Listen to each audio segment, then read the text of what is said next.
Oblivion Pillars are considered the hardest mode to get the new Eternal Legendary gears. I have saved up more than 30 Terror Essences to do an Oblivion Pillar marathon run. So in this video, after doing the 30 plus runs, we will get to know everything there is to know about Oblivion Pillars. How is the loot? What is the drop rate? What is the quality of the loot? Are the gear usable? Is it worth grinding for the Terror Essences? And should you invest your time and resources into this mode? And also I'll be covering which build I used for this particular game mode. So without wasting any time, let's start the marathon. The reason why it might seem difficult at first is because you need to stand in a circle and the mobs will try to knock you out of the circle. So what I do is I play right at the center of the circle all the time. Don't worry, I won't show all the 30 runs, just a few to get so that you get a basic idea of how the runs will look like. The build I'm using here is the meta PvE build for Tempest, where you use a combination of crosswinds and rolling surf. The crosswind offhand and the rolling surf main hand. Those are the two key essences, and apart from that I'm using one dash skills, which is the breaker, and this is also very important for this particular build.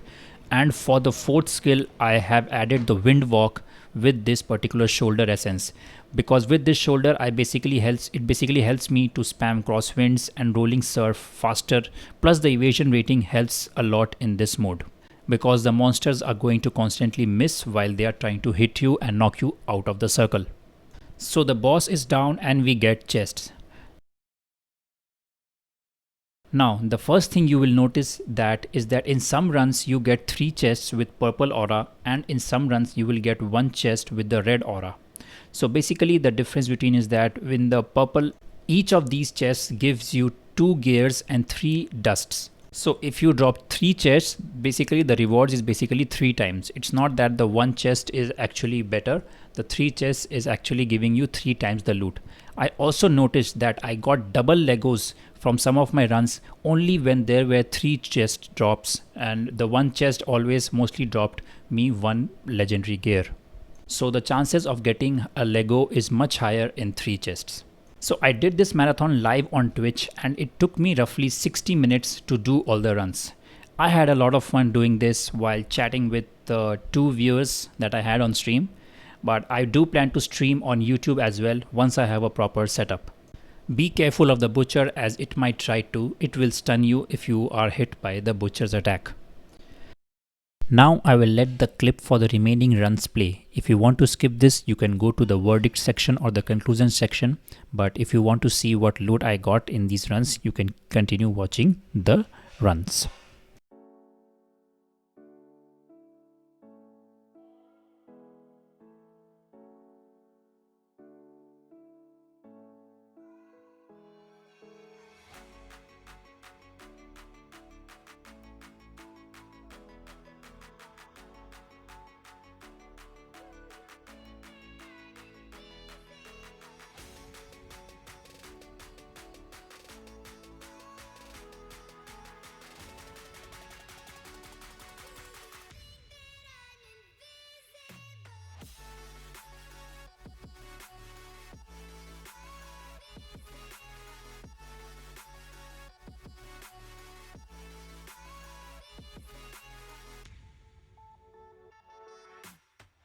So we are done with all the runs and we collect everything from the mail. Now the moment of truth. How much loot did we get? In 30 runs I got a total of 11 eternal legendary gears. That is an average of 1 legendary in every 3 runs. Before I showcase what gears that I got, I want to say that my goal from these runs was to get Flowing Strike, grants a shield that absorbs 46,000. I really wanted this particular eternal gear because I think it is very good for PvP. So let's see if I was able to get these. So these are the gears that I got. First one, the main hand, and this is exactly what I wanted. Flowing Strike grants you a shield. Now check this out. The second magical attribute is critical hit chance increased by 3%. So I not only got the eternal the attribute that I wanted, but I also got critical hit chance, which is considered a great magic attribute to have. The second gear that I got also has the flowing strike Grand Sewer Shield. So I got two pieces of the same set and both of them has critical hit chance. I think the quality of the gears that I got for both of these is really good. Now let's see what else I got. I got this Storm Fury. The thing is, Storm Fury increases your primary attack speed and it also increases your damage. So I think this is also a great gear. Even the combat rating is also very good. The next one I got is the Windwalk, which restores your life. For the pants, I got again Windwalk, Storm Fury and Vortex. And in the headgear, I got Zephyr Surge, deals increased 10% critical hit damage. So yeah, overall I'll say that the quality of the gears are not too bad. I think some of them are definitely going to use in PvP as well, and some of them I'm going to use in PvE, and some of them actually are trash. I don't think so. Not everything is good, because let's be real. I don't think so. I'll be trashing this, and I might also trash some of the shoulder gears that I got. So some are good, some are bad, but at least this was a win for me because I got the ones that I wanted, plus it has good magic attributes, and even the Storm Fury one has very good magic attribute. So now on the question of whether it was worth it, should you spend your time and resources on this particular game mode? So actually I think that depends on the class you are playing. For example, if you see Tempest has some really nice eternal gears, like Rolling Surf is a good eternal gear. The Flowing Strike has a good eternal gear. Same for Storm Fury, right? There are multiple eternal gear essences, or magic attribute I mean, that are good for the Tempest class. And it totally depends on which class you are playing. All the other 6-7 class that we have earlier, I think some of them are lacking a good eternal legendary gears, good attributes. For each class there may be only one or two maybe that is usable and viable. I will say that collecting the terror essences was not easy, because collecting so many means you have to do terror rifts regularly and you need to get a lot of terror essences.